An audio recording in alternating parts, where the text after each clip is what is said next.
옛날에 어떤 큰 스승이 있었습니다. 그 스승이 한 번은 자신의 제자들을 불러 모아놓고 묻습니다. 얘들아, 이 어두운 밤이 지나고 새날이 오는 것을 어떻게 알 수 있겠느냐? 어두운 밤이 지나고 새아침 밝는 것을 어떻게 알 수 있겠느냐? 이렇게 물었어요. 그때 똑똑한 제자 중 하나가 대답합니다. 예, 스승님, 동쪽 창이 밝아오는 것을 보고 새날에 오는 것을 알 수 있죠. 스승님이 아니야. 또 다른 제자가 창문을 열어보고 사물의 형체를 드러내서 나무도 꽃도 식별할 수 있으면 새아침이 된 겁니다. 아니야. 제자들이 나름대로 이유를 얘기하는데 다 아니래요. 여러분, 어두운 밤이 지나고 새날이 밝아오는 것을 어떻게 알 수 있을까요? 제자들이 이제 몰라서 스승님께 물어요. 스승님, 그럼 스승님께서는 밤이 지나고 새날이 온 것을 어떻게 알 수 있습니까? 그러자 스승님이 이렇게 말씀하셔요. 너희가 눈을 뜨고 밖을 내다봤을 때 지나가는 사람들이 내 형제로 보일 때, 그 지나가는 사람이 내 형제로 보일 때, 그때 비로소 새날이 밝아오는 것이다. 멋지죠? 언제 새날이 밝아온다고요? 나와 관계없는 사람이 내가 사랑하고 내가 아낄 그 형제로 보일 때 비로소 새날이 된다는 거예요. 아침이 되어서 동쪽 창에 밝게 물질적인 태양이 오른다고 태양이 새날이 오는 것이 아니고, 내 마음에 사랑이 넘쳐서 지나다니는 사람, 아무것도 아닌 사람도 내가 아낄 사람이고 사랑할 사람이고, 또 남의 고통이, 남의 아픔이 나의 아픔, 나의 고통처럼 여겨질 때 그때 비로소 새날이 밝아오는 것이다. 옆에 있는 성도님 한번 보세요. 사랑스러운 형제로 보여요? 소중하고 아름다운 자매로 보여요? 정말이에요? 앞에 있는 저를 한번 봐주세요. 가을 타는 가을 남자로 보여요? 우리 엄지손가락들 옆 사람 보고 최고로 사랑합니다. 최고로 축복합니다. 누군가 고린도전서 13장 사랑장, 이 사도 바울의 사랑 창가죠. 이것을 읽을 때 거기에 나오는 사랑 대신에 나를 그 대신 대치해 놓고 보면 내가 참으로 사랑하는 사람인지 아닌지를 알 수 있다는 겁니다. 그러니까 사랑은 오래 참고 사랑은 온유하며를 이렇게 읽는 거예요. 나는 오래 참습니다. 나는 온유합니다. 나는 시기하지 않습니다. 나는 자랑하지 않습니다. 나는 교만하지 않습니다. 나는 무례하지도 않습니다. 나는 사욕을 품지 않습니다. 나는 성을 내지 않습니다. 나는 악한 것을 생각하지 않습니다. 나는 불의를 보고 기뻐하지 아니하고 진리를 보고 기뻐합니다. 나는 모든 것을 덮어주고 모든 것을 믿고 모든 것을 바라고 모든 것을 견디어 냅니다. 여기 모인 우리 가운데 누가 나는 그 합격이야 라고 말할 수 있는 사람 누가 있겠습니까? 저부터 낙제예요. 그 사랑하기에 있어서만큼은 F 낙제인 것 같습니다. 여러분의 사랑하기의 점수는 몇 점이나 되는 것 같습니까? 사랑 여러분, 우리 대한교회의 영원표가 뭐죠? 한번 따라하면 사랑하고 섬기며 본질을 붙잡고 일어서자. 여기서 말하는 본질은 뭐냐면 따라합니다. 예배를 붙잡고 일어서자. 기도를 붙잡고 일어서자. 복음을 붙잡고 일어서자. 근데 예배 참 좋죠. 기도 너무 중요하죠. 또 복음전도 정말 뜨겁게 우리가 이렇게 할지라도 사랑이 없으면, 사랑으로 하지 않는다면 우리는 소리나는 구리와 울리는 꽹과리 같다는 거죠. 우리가 가정도 중요하고 일도 중요하고 돈 버는 것도 중요하고 내가 해야 될 여러 가지 프로젝트도 참 중요하겠지만, 그 사랑으로 하지 않고 사랑을 뺀다면 내가 성공했다 해도 그것은 알맹이 없는 껍데기일 뿐이고, 나의 명예도 나의 인기도 나의 권력도 사랑이 없다면 모두 다 헛것이다. 성경은 얘기하고 있습니다. 사랑 여러분, 사랑이 전부예요. 그러니 사랑하시기 바랍니다. 사랑하십시다. 서로 사랑합시다. 진실로 사랑합시다. 다른 건 몰라도 사랑만큼은 내가 좀 하고, 또 사랑하기 위해서 A+ 받는 귀한 믿음의 형제 다 자매 다 되기를 축원합니다. 오늘 우리가 읽은 성경 말씀에서 우리 예수님은 우리가 누구냐, 또 우리가 서로를 어떻게 여기며 살아야 되느냐, 또 우리가 서로 어떻게 살아야 되느냐에 관해서 우리의 눈을 활짝 열어주셔요. 우리 마가복음 3장 34절 35절 말씀 같이 읽습니다. 예수께서 둘러앉은 자들을 보시며 이르시되 내 어머니와 내 동생들을 보라. 누구든지 하나님의 뜻대로 행하는 자가 내 형제여 자매여 어머니니라. 우리가 이 땅에 태어나면 가족이 있어요. 피부치, 같은 피를 이어받은 가족이 있어요.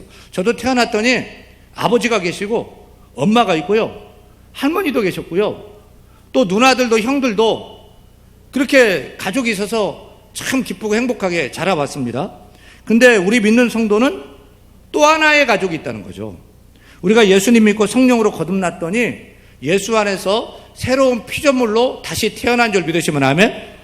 예수 믿고 성령으로 우리가 거듭나면 하나님 변화되는 현상이 뭐냐면 창조주 하나님을 아빠, 아버지라고 부르게 되는 줄 믿습니다. 하나님이 우리 아버지가 되는 거예요. 할렐루야. 그리고 우리가 이제 예수 믿고 교회에 나오게 돼요. 언제나 따뜻하고 사랑이 넘치는 어머니 품 같은 우리 교회에 오면 우리 교회가 하나님의 집, 이 하나님의 집에서 우리가 신앙이 성장할 수 있도록, 그리고 울타리가 되고 집이 되어주는 어머니 품 같은 곳이 교회가 되는 거죠. 여러분, 우리 신앙인에게 있어서 우리 교회는 언제나 따뜻하게 안아주는 어머니 품 같은 그 하나님 집인데, 교회가 하나님 집인데 불편한 시집이 되면 안 되고요, 친정집이 돼야 되고요, 따뜻한 고향집이 돼야 돼요. 그래서 교회 오면 편해요. 염려를 내려놓아요. 걱정도 내려놓아요. 세상의 근심도 내려놓아요. 아멘 안 한 사람은 그냥 붙들고 가시고, 아멘 하는 분은 다 내려놓으실 바랍니다. 교회 오면 마음이 편해져요. 근심도 사라져요. 걱정도 내려놓게 돼요. 또 말씀 들으면 힘을 얻게 되고, 용기 얻게 되고, 자신감도 얻게 되고, 승리하며 살게 될 줄 믿습니다. 그리고 이렇게 교회에 왔더니 더 좋은 것은 하나님을 아버지라고 부르는 많은 성도들이 이렇게 있는 겁니다. 이게 형제고 자매죠. 우리 옆에 눈 돌려가지고 한번 보세요. 형제 자매. 하나님 아버지라고 부르는 형제 자매들이 있는데, 내가 볼 때 내가 동생 같아. 저분이 좀 형님 같고 내가 동생 같으면 형님 불러보세요. 형님. 제가 잘 모시겠습니다. 내가 앞만 봐도 내가 형인 것 같아요. 내가 누나인 거 오빠인 것 같으면은 동상. 내가 잘할게. 2000년 전 초대교회 시절에 로마가 왜 기독교를 박해한 줄 아십니까? 왜 그런 줄 아세요? 기독교가 막강한 신흥 종교로 막 파워를 막 일으키니까 위협이 돼가지고 로마가 기독교를 박해한 줄 아십니까? 그런 게 아니에요. 기독교가 아주 미개하고 야만적인 종교로 생각됐기 때문에 기독교를 박해했다는 것입니다. 뭐냐면 로마인들이 예수 믿는 사람들이 모이는 거 가만히 보니까 어두운데 막 동굴 같은데 이렇게 모여가지고 사람의 살을 먹고, 모일 때마다 사람의 피를 마시고 막 이러는 거. 이게 뭐 하는 거예요? 성찬식을 하는 거예요. 근데 이제 로마인들이 볼 때 이게 뭔지 모르니까 막 주님의 살입니다 뭐라고, 피입니다 먹으라고 그러고, 그리고 사람의 살을 먹고 피를 마시는 야만적인 식인종으로 그렇게 오해를 했어요. 또 예수 믿는 사람들은 모여서 서로를 형제요, 자매요, 형제님, 자매님, 막 신분 사회고 막 그런 다 다른데 막 모여가지고는 예수 믿는 사람들 모이면 그냥 형제, 자매 막 이러는 거예요. 막 이 귀족도 막 노예한테 형제님 막 이러고요. 또 노예도 주인한테 막 형제님, 자매님 막 이러는 거예요. 그리고 완전히 동굴 같은 캄캄한데 모여가지고 예수 믿는 사람들은 근친상간하는 족속이다, 미개한 족속이다, 이렇게 오해를 했던 것입니다. 여러분, 우리가 근친상간하는 그 미개한 종교 집단입니까? 그게 아니잖아요. 우리가 주의 은혜로 예수님을 주로 믿고 교회에 나왔더니 같은 하나님을 아버지라고 부르는 많은 이 성도들이 있는 거예요. 그러니까 우리가 우리를 위하여 찢기신 주님의 살을 우리가 먹고, 우리를 위해 흘리신 주님의 피를 마시면서 우리가 예수 안에서 하나가 되는 것입니다. 따라서 우리가 어떻게 부르는 게 마땅해요? 예수님 우리의 아버지라면, 또 우리가 주님의 살과 피로 우리가 하나가 되었다면 우리가 형제가 되고 자매가 되는 줄 믿으시면 아멘? 아멘? 형제 자매예요. 우리 한국 사람들은 호칭 부르는 걸 좋아해요. 직급 부르는 걸 좋아해요. 그래서 교회 와서도 장로님, 권사님, 집사님, 목사님 이렇게 부르는 것을 좋아합니다. 근데 여러분, 교회 안에서 제가 아무리 생각해도 가장 성경적인 호칭은 뭐냐? 형제님, 자매님. 이게 가장 성경적인 호칭입니다. 왜? 우리가 주 안에서 영적인 한 가족이 되었기 때문입니다. 근데 이단한테 이 좋은 호칭을 빼앗겨 버렸어요. 이단들은 뭐라고 불러요? 형제님, 자매님, 다 이렇게 부릅니다. 이게 서울에 혼자 올라와서 가족도 없이 너무 외로운데 어떻게 갔는데 이단교회를 갔어요? 근데 막 형제님, 자매님 하면서 막 간이고 쓸고 빼주면서 막 사랑해주는 막 이러니까 거기에 쏙 빠져가지고 그냥 몸도 마음도 영혼도 막 돈도 다 갖다 바쳐 빠져버리는 거예요. 여러분, 이제 우리 정통교회가 이 좋은 성경적인 호칭을 다시 찾아와야 돼요. 왜? 우리가 진짜 영적인 가족이니까. 그리고 형제다, 자매다. 옆 사람 보세요. 앞 사람도 보세요. 뒷 사람도 보세요. 누구예요? 따라합니다. 형제님, 자매님, 형제님, 자매님. 이 형제 자매의 좋은 성경적 호칭 우리가 좀 찾아봐야 될 것 같아요. 여러분, 앞에 있는 윤 목사한테도 한번 이렇게 불러보세요. 영민이 형제. 아마 그렇게 불러. 그게 성경적이에요. 성경적이야. 영민이 형제. 사랑하는 여러분, 우리 모두가 우리 주님 대신 예수 그리스도 안에서 한 형제, 한 자매 되었음을 깨닫기를 축원합니다.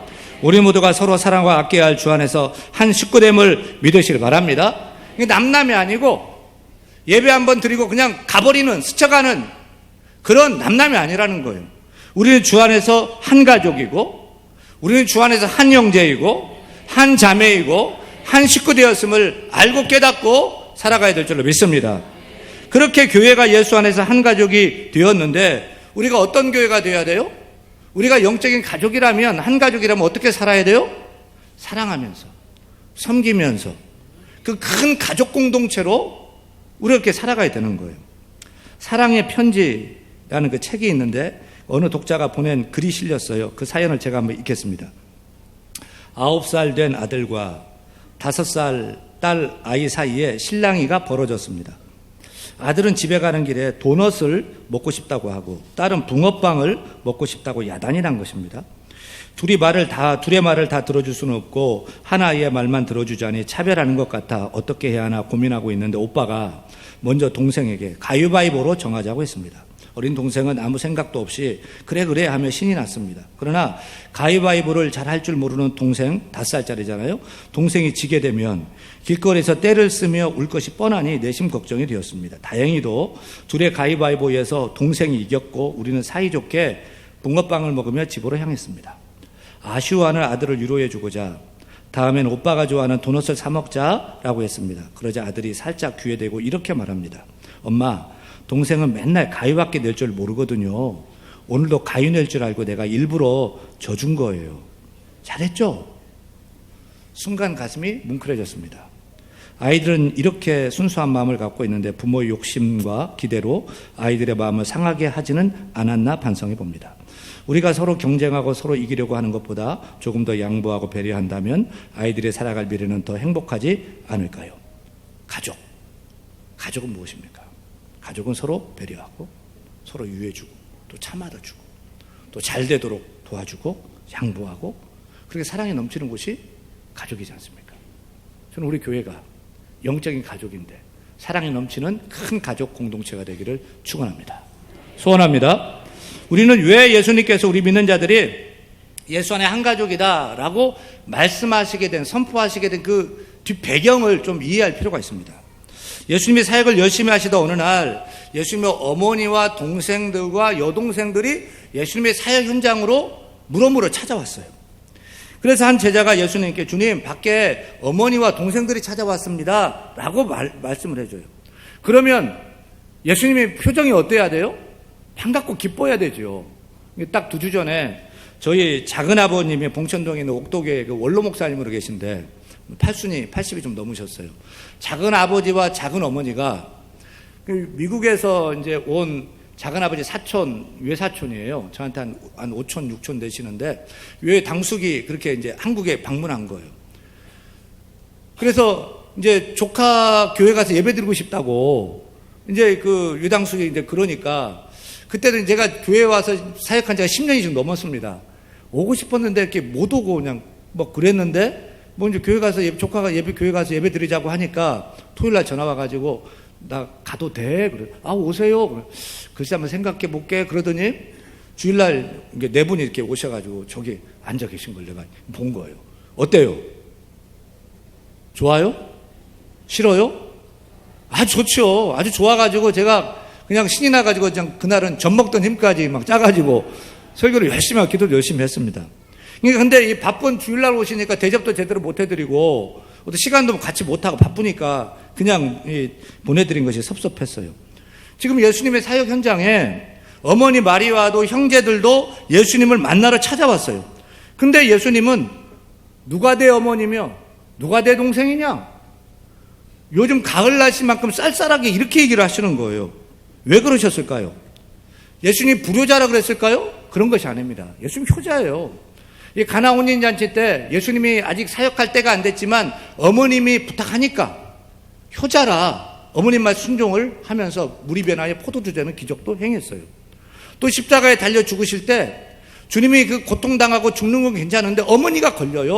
어머니가. 그래서 이 사도 요한한테 내 어머니다 보아라 하면서 어머니의 노후도 부탁하는 효자 중의 효자가 예수님입니다. 근데 왜 이렇게 그날은 이 본문 말씀 때는 쌀쌀하게 얘기하셨을까요? 오늘 마가복음 3장 21절 말씀 같이 한번 읽어요. 예수의 친족들이 예수를 붙들러 나오니 이는 그가 미쳤다 하밀러라. 여러분, 예수님 당시에 예수님의 가족들이 예수를 믿고 따랐을까요? 많은 사람들은 예수님이 좋다고 최고다고 선지자라고 메시아라고 따르고 막 대단하다고 했는데 예수님의 가족들은 예수를 믿지 않았어요. 심지어 미쳤다, 귀신 들렸다. 그래서 그날은 예수님이 어머니가 동생들 다 데려와가지고 예수님을 그날 붙들고 집을 데려가려고 작정하고 찾아온 거예요. 이게 주님의 속상해요. 가족만큼은 나를 이해해주고 가족만큼은 나를 지지해주고 따르고 믿고 해야 되는데 가족이 안 하니까 속상하고 마음이 아팠던 거예요. 그래서 주님은 혈연적인 가족도 참 좋지만 앞으로 당신이 세우실 교회는 영적인 가족이 되어서 육신의 가족보다도 서로 사랑하고 서로 섬기고 서로 이해하고 서로 안아주고 서로 용서해주고 서로 세워주는 그런 새로운 가족 공동체가 되기를 우리 주님은 꿈꾸셨던 거예요. 그래서 예수님이 둘러앉은 자들을 보시면서 이렇게 말씀하시죠. 34절 35절 읽습니다. 내 어머니와 동생들을 보라. 누구든지 하나님의 뜻대로 행하는 자가 내 형제요 자매요 어머니이니라.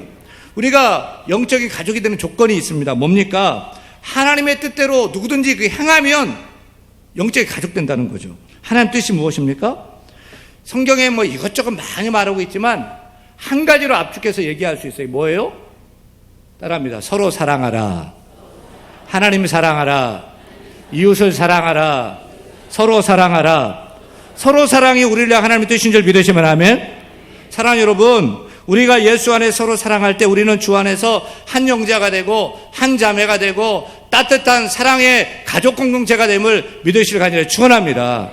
우리가 그렇게 살아가야 돼요. 미국 예일대 박사과정 중에 있는 한 학생이 고속버스를 탄 승객들의 비사회적인 행동에 대해서 글을 썼는데 내용이 이렇습니다. 미국은 고속버스가 그레이하운드라고 그래요. 그레이하운드인데 미국이 이제 막 이 장거리 고속버스는 몇 시간이나 탈 것 같아요. 제가 이번에 뉴욕에서 LA 공항까지 비행기 타고 가는데 6시간 걸려요. 한 나라에서 움직이는데 비행기 타고 6시간 걸려요. 근데 고속버스 타고 가면 얼마 걸려요? 서너 시간 걸릴까요? 이거 서너 시간짜리는 없어요. 7, 8시간, 하루 이틀 사흘. 그렇게 거기서 자면서 먹으면서 그러고 이제 버스 타고 이제 가는 겁니다. 그런 장거리 승객들의 행동은 이렇게 비슷하다고 적었어요. 분석을 했는데 먼저 어떻게 하든지 타면은 자기 옆에 누가 못 앉게 한다는 거예요. 그래서 다리를 막 쫙 벌려가지고 막 넓게 막 이렇게 앉는다든지 또 막 짐을 막 옆자리에 안 올려놓고 옆자리에 놓고서 못 앉게 한다든지 또 그냥 일부러 막 자는 척하면서 옆자리 막 넘어와가지고 막 귀찮게 막 하는 듯이 막 해가지고 못 앉게 한다는 거죠. 근데 버스가 꽉 찼어요. 내가 남의 옆에 앉아야 될 때는 기피 순서가 있는데 기피 1순위는 딱 보고 좀 정신 이상자 같이 생기고 막 좀 그런 사람 있잖아요. 거기는 안 하는 거죠. 기피 2순위는 뚱뚱한 사람입니다. 우리 한국 사람은 뚱뚱해도 날씬한 거예요. 미국 사람들은 엄청 커요. 막 이래가지고 옆자리까지 막 앉아가지고 몇 시간씩 가려면 힘들겠죠. 기피 3순위는 지저분한 사람, 4순위는 수다쟁이에요. 이번에 제가 이제 미국 뉴욕까지 갈 때 14시간 반인가? 그렇게 비행기 타고 갑니다. 근데 제 이제 아내 옆에 앉은 여자분이 30분마다 한 번씩 일어나가지고 막 나가는 거야. 15시간 타고 가는데. 그러니까 내 옆에 안 앉아서 참 감사했죠. 희망의 엄마는 좀 잘만 하면 툭툭 쳐가지고 길 비켜달라고 잠도 못 자고 시달렸어요. 우리 인생은 비행기는 아니고 제가 볼 때 버스를 같이 타고 가는 것 같아요. 생각해보면 직장도 같이 버스 타고 가는 거 아닙니까? 또 학교도 우리 동창회 멤버들도요. 또 사회에서 만나는 여러 그런 모임들도 같이 버스 타고 가는 것 같아요. 그때 우리는 내 옆에 누구를 두지 않으려고 합니다. 또 내 옆에 마음에 안 드는 사람이 있으면 좀 불편해합니다. 또 내 옆에 누구를 둬야 된다면 반듯한 사람, 또 잘생기고 예쁜 사람, 또 착한 사람, 나한테 뭐 잘해주는 사람, 뭐 유익이 되는 사람, 이런 사람을 옆에 두고 사귀려고 이렇게 하는 거죠. 그렇다면 우리 교회도 이게 다 버스 타고 같이 가는 거예요. 어디까지요? 천국까지. 버스 타고 같이 간다고 생각할 수 있는데 이런 교회 버스는 어떠해야 될까요? 여러분, 교회라고 해서 다 착한 사람만 버스 타죠? 교회는 다 착하지요? 좋지요? 교회는 다 사랑이 넘치고 교회는 다 이해를 잘하고 천사 같은 착한 사람만 탑니까? 여러분, 교회 올 때 너무 기대하지 마세요. 우리가 교회 올 때 너무 큰 기대를 하는 것 같아요. 교회는 완벽한 곳이 돼야 된다, 뭐 이렇게 생각을 하는 것 같아요. 그래서 뭐 조금만 누가 뭐라고 그러면 막 서운해가지고 막 상처받고 시험 들고, 또 교회에서 뭐 이렇게 하는데 보면 마음에 안 들면 뭔 교회가 이러냐 그러면서 막 이런 교회 안 다닌다 어쩐다 막 그러는데, 여러분 옆에 한번 보세요. 마지막으로 옆에 한번 보세요. 형제님 자매님 계시는데 참 완벽하게 생겼습니까? 아니면 좀 부족하게 생겼습니까? 솔직히 이게 부족하게 생긴 게 아니고 참 부족한, 한참 부족해 좀 부족한 게 아니에요. 실수도 많지요. 연약하지요. 또 뭐 그냥 한성질 하지요. 화도 잘 내고 그냥 또 환자 중에 중환자만 모인 게 내가 볼 때는 대한교회인데 중환자니까 교회 왔죠. 뭐 건강한데 뭐로 교회 와요? 중환자니까 더 교회 왔죠. 아멘? 교회 와가지고 너무 큰 기대를 하지 마세요. 근데 교회가 세상과 다른 게 있어요. 그건 뭐냐면 이렇게 부족한 사람들이 모여서, 이렇게 연약한 사람들이 모여서, 허물만한 사람들이 모여서, 또 한 성과라는 사람들이 모여서 함께 손잡는 거예요. 직장 생활할 때 여러분 사회생활 밖에서는 마음에 안 들면 또 실수하면 짤 없어요 그냥. 근데 교회는 실수를 해도 좀 부족해도 좀 참아주고, 또 실수하더라도 그냥 또 노력하고 미안해 사랑하면서 섬기면서 그러려니 하면서, 부족하면 한 형제가 되고 부족하지만 한 자매가 되고 한 가족이 되어서, 오늘 참 아멘이 인색하신 것 같아요. 그렇게 우리가 하나가 되어서 손잡고 쎄쎄쎄 하면서 같이 나아가는 교회 버스 타고 가는 줄 깨닫기를 축원합니다. 여러분, 우리는 하나님을 아버지라고 부르는 가족이잖아요. 그러니까 형제가 좀 부족해 보이고 또 자매가 좀 부족해 보여도 부족하면 채워주고, 연약하면 도와주고, 실수하면 이해해주고, 허물은 덮어주고, 상처는 싸매어주고, 그런 가족, 우리 교회 되기를 축원합니다. 그런 성도 되기를 축원합니다. 가족입니다. 가족이 하나 되어서 그렇게 저 천국까지 가는 우리 모두가 다 되기를 간절히 축원합니다.